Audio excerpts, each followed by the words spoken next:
Mi nombre es Mabel Rodríguez, trabajo en la Universidad Nacional de General Sarmiento en Argentina y el título de esta conferencia es La interpretación de textos matemáticos en la formación inicial del profesor.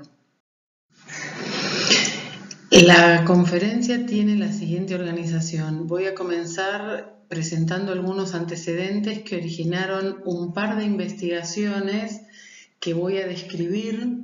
Una de ellas sobre el conocimiento matemático de estudiantes avanzados del profesorado y la otra sobre la interpretación de textos matemáticos. Por último, voy a presentar una experiencia de formación matemática de futuros profesores que toma en cuenta y toma lo que trabajamos previamente y se capitaliza en el diseño de esta materia de matemática avanzada. Como para que se den una idea del contexto, la Universidad Nacional de General Sarmiento está ubicada en el conurbano bonaerense, a más de 40 kilómetros de la capital federal. Nosotros trabajamos en formación de profesores de matemática, en particular en el inicio y las dos investigaciones estas a las que me voy a referir toman como sujetos a estudiantes avanzados que nosotros teníamos con quienes teníamos acceso en materias de educación matemática. Y por último, como les contaré en un momento, también trabajamos en una materia de matemática avanzada. Los antecedentes que originaron las investigaciones podríamos describirlos como siguen. Nosotros veníamos preocupados por el conocimiento de los contenidos de nivel secundario de nuestros futuros profesores. Nos encontramos en estas materias de educación matemática sostenidamente con contenidos que desconocen de la secundaria y que tampoco se aprenden en la formación disciplinar en el profesorado. Es decir, los contenidos de la secundaria no forman parte del plan de estudios del profesorado de la universidad y en general de ningún profesorado del país. Entonces uno se podría preguntar cuándo y de qué manera los estudiantes, futuros profesores, aprenden estos contenidos. Como meta de la formación, nosotros, y seguramente compartido por muchos, promovemos la autonomía de los estudiantes. Si uno busca información sobre qué incluye la autonomía, distintos investigadores mencionan términos como que la persona sea capaz de estudiar por sí misma, que integre conocimientos, que resuelva problemas, que cree situaciones nuevas, etc. A este tipo de saber hacer que incluye la autonomía, nosotros le agregaríamos la habilidad de interpretar un texto matemático, tanto sea de contenido desconocido como conocido. Observemos que si un futuro profesor es capaz de interpretar un texto de contenido desconocido, es decir, que no le fue enseñado previamente, ese hecho favorecería la autonomía y permitiría abordar el problema de los contenidos del nivel secundario que no son parte de los planes de estudio del profesor. En varios de los trabajos que en materias de educación matemática estuvimos haciendo hace algunos años, observamos ante la lectura de un texto matemático cuestiones como repetición de enunciados, definiciones o demostraciones. No se pone de manifiesto la comprensión en esa repetición y esta cuestión de poder leer símbolos, es decir, un estudiante avanzado puede leer los símbolos que hay en una definición, en una demostración, y pareciera que esa capacidad de poder leer los símbolos fuera suficiente indicador de estar comprendiendo lo que esos símbolos están tratando de comunicar. Cuando en la devolución interactuamos con los estudiantes para ver si efectivamente comprenden qué es lo que están leyendo y qué significa eso que están leyendo, en la mayoría de los casos en los que no había comprensión, los estudiantes manifiestan sorpresa y un cierto desconcierto de no entender cómo no se daban cuenta que no estaban comprendiendo. Nos propusimos entonces hilando un poco más fino, indagar sobre cuestiones que favorecen la enseñanza de la interpretación de textos matemáticos, es decir, alguna forma de pensar la clase de matemática o una clase de educación matemática que tenga como foco que el estudiante sea capaz de interpretar un texto. ¿Qué es lo que favorece esa enseñanza de la interpretación de textos matemáticos? Por un lado, y por otro lado, poder describir con mayor precisión ese conocimiento matemático que disponen estudiantes avanzados del profesorado. Estos son los dos ejes con los que trabajamos y alrededor de los cuales diseñamos dos investigaciones, siempre teniendo en mente nuestra intención de incidir en la formación matemática inicial del futuro profesor. Me voy a dedicar ahora a hablar un poco sobre la interpretación de textos matemáticos. El enfoque teórico con el que trabajamos en este eje, el de la interpretación de textos, es considerar esta interpretación como una habilidad matemática. Esto nos hizo, por un lado, ubicarnos dentro del enfoque cognitivo como encuadre teórico del trabajo y, por otro lado, necesidad de esclarecer con mucha precisión a qué nos referimos con una habilidad, particularidades de la habilidad de interpretar textos y modo de evaluar su desarrollo. Es decir, tuvimos que dedicarnos a estudiar cuestiones desde el enfoque cognitivo referidas al desarrollo de habilidades, en principio en general, para luego poder detenernos y poder decir algo con mayor precisión respecto de la habilidad de interpretar un texto matemático. Voy a dedicarme unos minutos a contar algunas ideas al respecto. Este mapa simplemente ubica líneas actuales de educación matemática y, como puede verse abajo a la derecha, el enfoque cognitivista es una de las líneas actuales de educación matemática. Todas estas son líneas activas en distintos lugares del mundo. Todas tienen un enfoque constructivo sobre la enseñanza y el aprendizaje de la matemática, y esta presentación se ubicaría en esta recién mencionada. Las habilidades matemáticas las entendemos como la posibilidad de ejecutar acciones, desenvolverse y actuar adecuadamente y llegando a un buen fin, con un control de esas decisiones y de las acciones que el sujeto hace, es decir, se manifiesta mediante un desempeño deliberado y no casual, siempre ante un asunto, problema o cuestionamiento en un contexto dado. Cuando este contexto involucra contenidos que son matemáticos, estaríamos ante habilidades matemáticas sujetas a un contenido.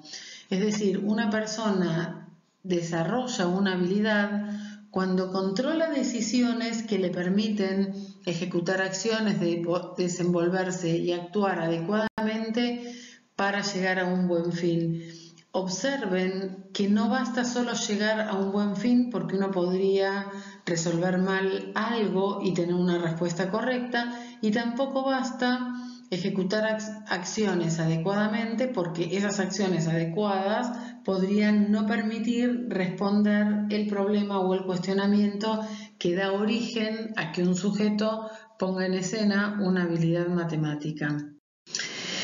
Con este concepto en mente, nosotros empezamos a trabajar y a pensar respecto puntualmente de la habilidad de interpretar un texto matemático. Entonces, quisiera detallar un poco a qué nos referimos con este control que el sujeto debe tener sobre sus acciones. Y en este sentido, la idea es que el sujeto pueda reconocer secciones de un texto, es decir, distintas partes que conforman un texto. Pensemos en un texto que no tiene por qué ser un libro completo, ni siquiera un capítulo. Podría ser, por ejemplo, un tema o una unidad temática que forme parte de un libro, o simplemente un par de carillas de un texto.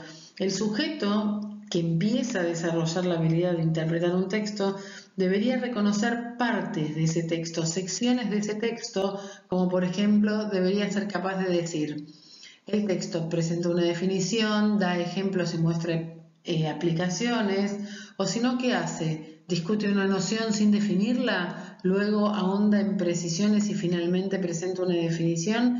Es decir, con una mirada bastante global, poder decir en tal parte del texto lo que el autor está haciendo es presentar una definición, dar un ejemplo, mostrar aplicaciones, y así con el texto que tenga enfrente.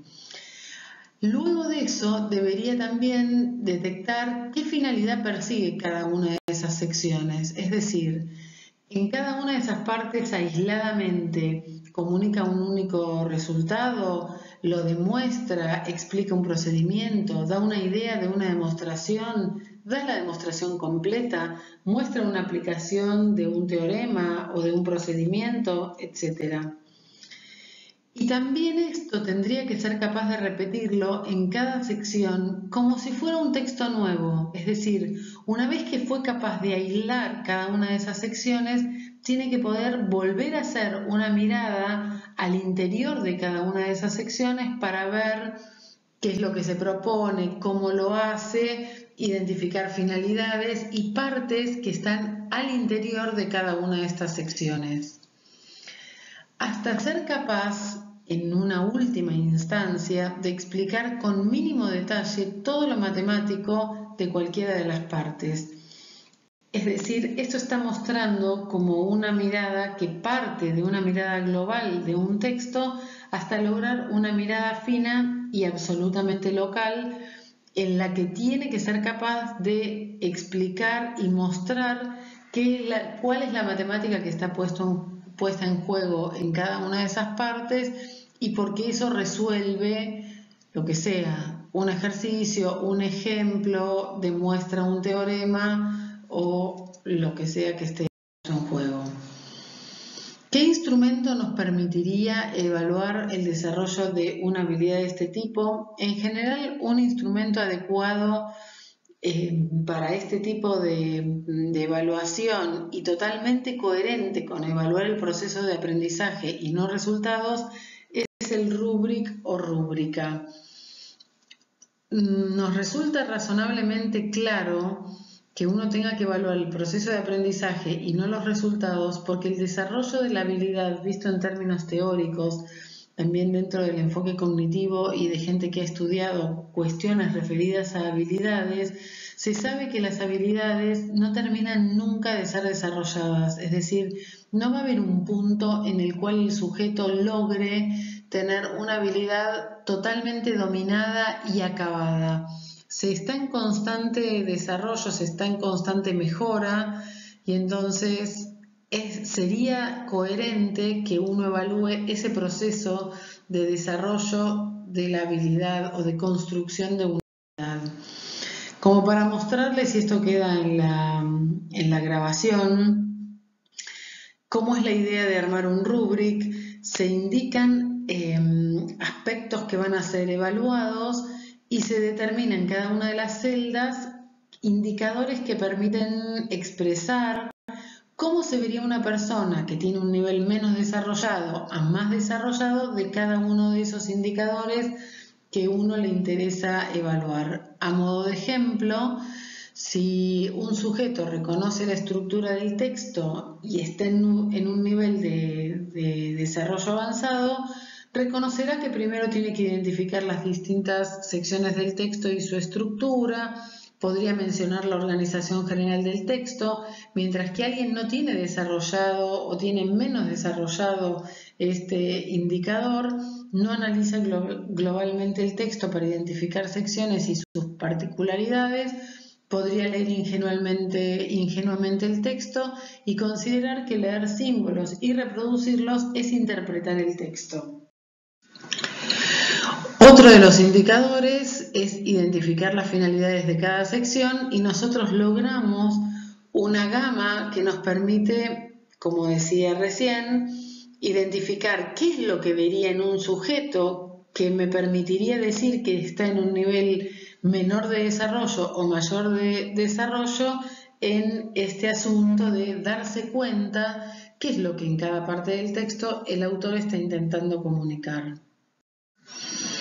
Por último, una vez que uno se ubica en cada una de las secciones y encara su interpretación, nuevamente podemos describir con bastante precisión lo que sería que un sujeto esté en un nivel menos desarrollado a más desarrollado de este aspecto.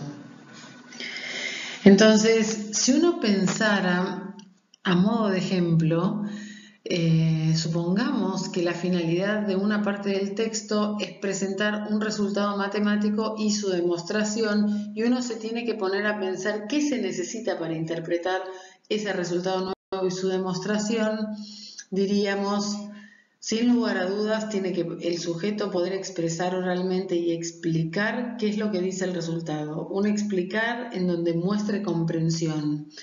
Y por otra parte, reconocer cuáles son los datos con los que cuenta y a dónde debe llegar. Esto respecto del enunciado. Una vez que el enunciado está claro, que sabe qué es lo que se espera de la propiedad, teorema o resultado, cuáles son los datos y a dónde debe llegar, y va a leer la demostración, consideren que esto es una demostración que ya está hecha, es una demostración que está hecha por otro, que nuestro sujeto, el futuro profesor, tiene que lograr interpretarla. No le estamos pidiendo en esto que estoy presentando aquí que sea capaz de producir una demostración sobre un resultado que sea desconocido para él. Entonces, en el momento de interpretar la demostración, lo primero que se espera es que haga una mirada global de esa demostración y que pueda expresar cuál es el plan del autor para demostrar. Hace una demostración por la vía directa, utiliza el absurdo, el contrarrecíproco, si usa el absurdo, ¿a qué absurdo llega? Es decir, puedo no entender los detalles de la demostración, pero entiendo globalmente qué es lo que quiere utilizar.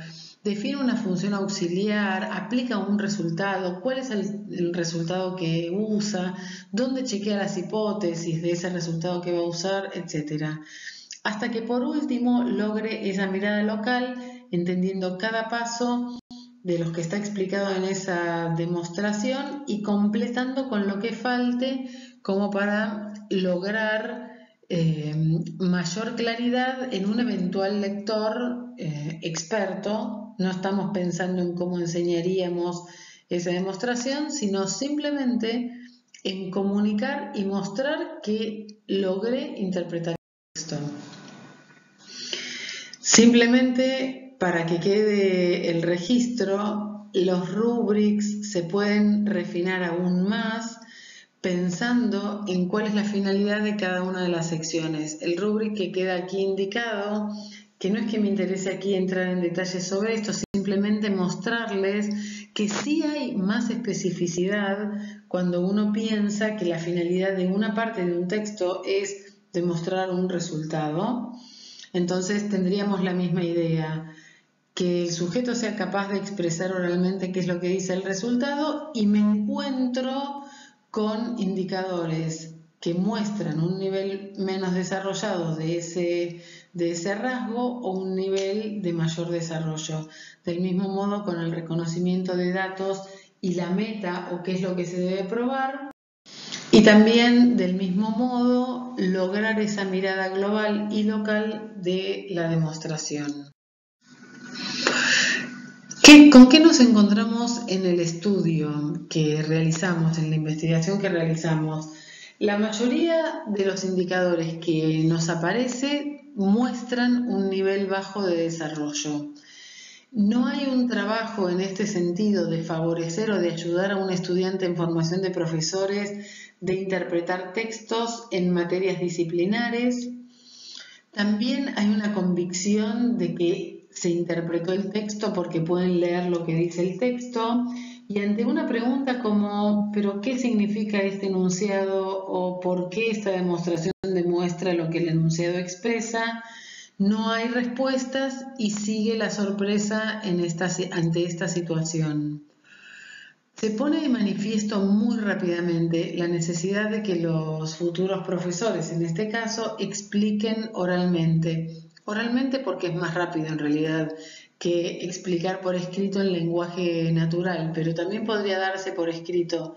Es decir, esto de invitar o pedir la explicación como señal de comprensión y pensado que la explicación va para un par experto, se juega mucho en la oralidad, y esta mirada respecto del desarrollo de esta habilidad rápidamente muestra la necesidad de esa posibilidad en los futuros profesores que puedan explicar oralmente distintas cuestiones matemáticas. Respecto del conocimiento matemático disponible en estudiantes avanzados de profesorado, yo los invito a que vean una de las ponencias que está en este mismo congreso. La ponencia se llama El conocimiento del contenido matemático en la formación inicial de profesores, que hicimos conjuntamente con Paula Leonian y Patricia Barreiro a propósito de la tesis de maestría de Paula, que dirigió Patricia y que yo codirigí. Una de las cosas que ahí están, que se cuentan en esta presentación, es a raíz de nuestro interés por poder describir el conocimiento matemático disponible en estudiantes avanzados del profesorado, y se presenta con mucho más detalle del que yo traigo aquí un marco teórico que permitió, que diseñamos y generamos para ese estudio, que nos permitió construir indicadores para luego describir este conocimiento matemático que disponen los estudiantes, y que centralmente toma estos indicadores o esta ampliación del marco teórico, el trabajo del futuro profesor ante producciones matemáticas ajenas y ante producciones matemáticas propias. Respecto de las ajenas, en 3 planos: un plano de reproducir una producción matemática ajena, explicar su significado y reflexionar tanto sobre los objetos matemáticos que están siendo tomados, sea una definición, un teorema, una demostración, como el lenguaje matemático que fue usado. Y en las producciones propias, lo que nos interesa ver es cuál es el uso de los objetos matemáticos para resolver una consigna simple o cognitivamente exigente, qué es lo que es capaz de explicar el futuro profesor respecto de su propia resolución, tanto en una consigna simple como en una cognitivamente exigente, y la reflexión posterior que pueda hacer. Nosotros, en esa, como una muy breve síntesis de algunos de los resultados que encontramos en esa tesis y luego del trabajo de campo, nos encontramos con resoluciones de consignas simples con uso de resultados, aplicación de teoremas o de propiedades sin cotejar previamente las hipótesis. Mayoritariamente esas resoluciones se dan en un lenguaje simbólico. Explicaciones que son leer o repetir lo que escribieron como resolución. Como los estudiantes no lograron resolver consignas cognitivamente exigentes, no tenemos dato ahí de cuestiones que pudieran poner en juego, y la reflexión está ausente en todos los planos.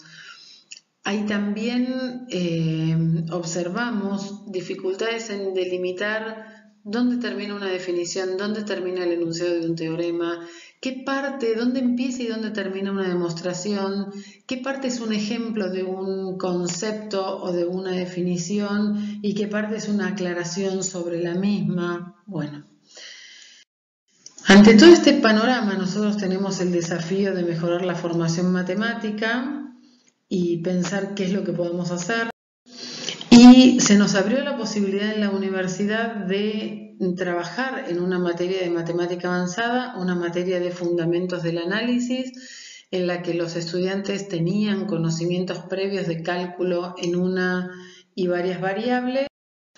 Y se imaginan que ante todo este conocimiento que teníamos de los estudiantes y el trabajo que veníamos desarrollando, no dudamos en que teníamos que aprovechar esa posibilidad, y sería una ocasión de reformular completamente una materia de matemática avanzada en el profesorado. Les voy a contar muy brevemente algunos rasgos de esta experiencia en esta materia de matemática. Lo primero que hicimos fue diseñamos la materia teniendo en cuenta estos indicadores que recién les mencionaba como ejes de la materia y planteamos objetivos que expresen en alguna medida lo que esos ejes conllevan. Por ejemplo, que un alumno sea capaz de reproducir conocimiento matemático existente utilizando adecuadamente el lenguaje matemático, que explique dirigiéndose a un par experto los conocimientos matemáticos con los que trabaja, mostrando su comprensión, que reflexione sobre los objetos matemáticos, las condiciones de aplicación de teoremas, el uso de símbolos para expresar ideas, etc. Es decir, estos considerados como objetivos nacen de la inspiración de haber diseñado estos ejes y de haber encontrado estas dificultades en los estudiantes. Y los contenidos matemáticos están organizados en bloques, un bloque sobre números y sucesiones, otro bloque sobre todo lo que tiene que ver con funciones, límite, derivada, aproximaciones a funciones por polinomios, integración y en la medida en la que se pudiera algún tipo de generalización de nociones como límite y continuidad a otros espacios como podrían ser espacios métricos o topológicos si uno pudiera y los tiempos dieran. Entonces, los ejes alrededor de los cuales se estructura la materia son recuperación y explicación de definiciones, propiedades, demostraciones hechas por otros, resolución y explicación de consignas simples que cada estudiante realiza, resolución, sea acabada o bien intentos, de consignas complejas, por ejemplo, demostraciones de pequeños resultados y modelización matemática.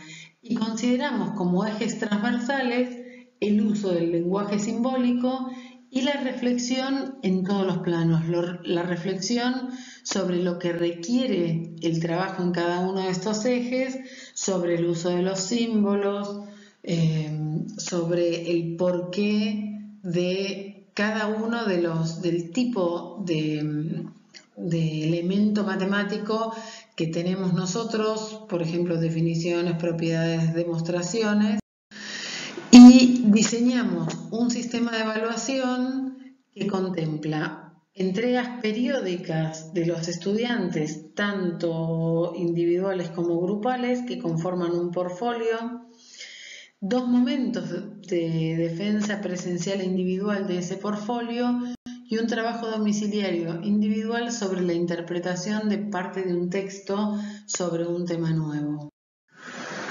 ¿Cómo eran las clases? ¿Qué pasaba en las clases? En cada una de las clases nosotros llevamos actividades para trabajar los ejes. No hay una guía de trabajos prácticos, no hay listados de ejercicios que los estudiantes tienen que resolver. Hay tareas de una clase a la otra, se corrigen, se reescriben, son correcciones que no resuelven lo que está mal diciendo cómo se hace bien, sino que señalan o preguntan y le devuelven al estudiante la posibilidad de mejorar el escrito. Esas reescrituras se dan sostenidamente a lo largo de toda la materia y les quiero mostrar algunos ejemplos de tipo de actividades dadas. En la primer clase del primer curso que dimos con este enfoque, habíamos hecho un repaso de lo que los estudiantes recordaban sobre trigonometría, dicho así en general, ni siquiera funciones trigonométricas, y entre los rasgos que recordaban eran que las funciones trigonométricas son funciones periódicas. Dijimos, bueno, todo el mundo sabe de qué estamos hablando con esto, sí, todo el mundo sabe. Le pedimos a los estudiantes que en clase escriban una definición de función periódica tal como la encontraría en un libro. Se puso de manifiesto inmediatamente que no lograban plasmar ese conocimiento que tenían en mente sobre lo que significa una función periódica y les quedó de tarea traer una definición y explicar el significado. Esa fue una consigna. Otra consigna, les dimos un texto, no interesa aquí el detalle, y les pedimos interpretar el texto, para lo cual le dimos pautas que tienen que ver con esto de la mirada global, la mirada local, la identificación de secciones que mencioné hace un momento, y la producción de un nuevo texto en el que se aclare para un lector, supuesto lector que sabe de matemática, que aclare y que tal vez permita identificar más rápidamente algunas cuestiones que este mismo texto comunica. Entre los ejemplos que quiero dar, quiero mostrarle algunas consignas de las que utilizamos en la primera de las defensas del portfolio el año pasado. Ahí se ven partes que estábamos evaluando de características propias de cada forma de comunicar matemática. La primera parte, exhibir conocimiento matemático, una reflexión y algunas de las consignas haciendo referencia a los trabajos que habían sido desarrollados en el portfolio. Esto no está puesto para que lo lean aquí durante mi presentación, si luego lo quieren ver acá queda. El trabajo domiciliario, que era sobre la interpretación de un texto nuevo y la producción de un texto que aclare aún más ese texto, se les dio a los estudiantes con una serie de indicaciones que les permitieran organizar esa interpretación del texto. Y se les dio tiempo suficiente como para que trabajen y consulten en clase. Les voy a mostrar algunas de las respuestas, por ejemplo, sobre la consigna de traer una definición de función periódica, como para que vean, por un lado, las imprecisiones que traen en la definición de función periódica y lo mismo en las explicaciones. Las explicaciones no toman lo que la definición propiamente había expresado. Si ustedes ven aquí, la definición que este estudiante propone es que una función de reales en reales es periódica si existe P, un valor real, tal que f de x es igual a f de x más p. No figura si esto es para algún x para todo x, dónde tiene que estar el x, si el p es único, si es positivo, si es el mínimo, nada. Y en la explicación aparece que los valores se repiten cuando la variable independiente recorre un intervalo que no figura en esa definición. O sea, hay un salto entre lo que la explicación no explica lo que está escrito en la definición y el ejemplo que queda sin desarrollar.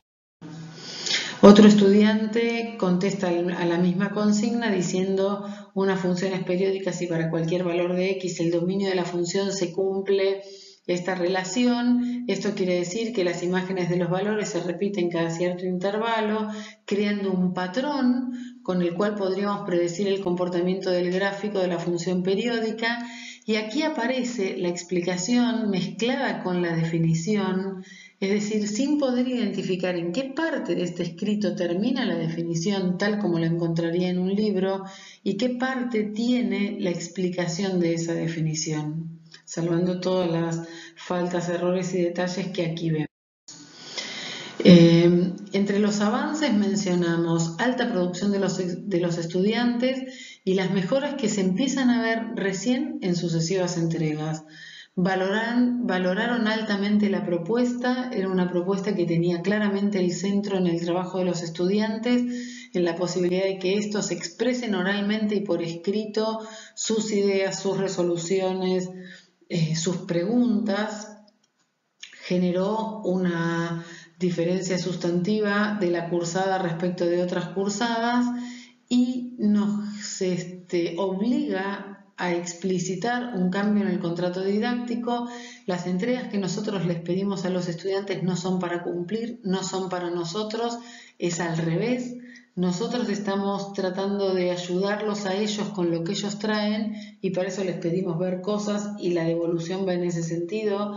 Nosotros estamos trabajando para que el estudiante pueda interpretar, comprender textos, reproducir mostrando comprensión y del mismo modo en estos cambios del contrato, la exposición oral en el pizarrón, la idea de mostrar la producción estaba lejos de tener el ánimo de exponerlos negativamente ante sus pares, sino era la posibilidad de hablemos, veamos cómo podemos expresar esto, lo decimos una vez y no me sale, lo digo otra vez.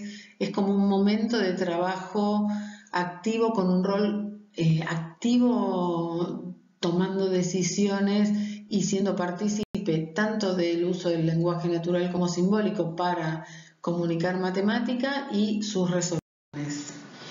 A modo de cierre, estamos ante un desafío complejo, se requiere tiempo, estas cuestiones no se terminan en un curso, no se alcanza un desarrollo acabado de las habilidades, nos obliga a pensar formas de evaluar diferentes, nos obliga a reorganizar la enseñanza y dado que estamos ante cuestiones irrenunciables y que son clave en la formación de docentes, no nos queda otra que decidirnos y comenzar.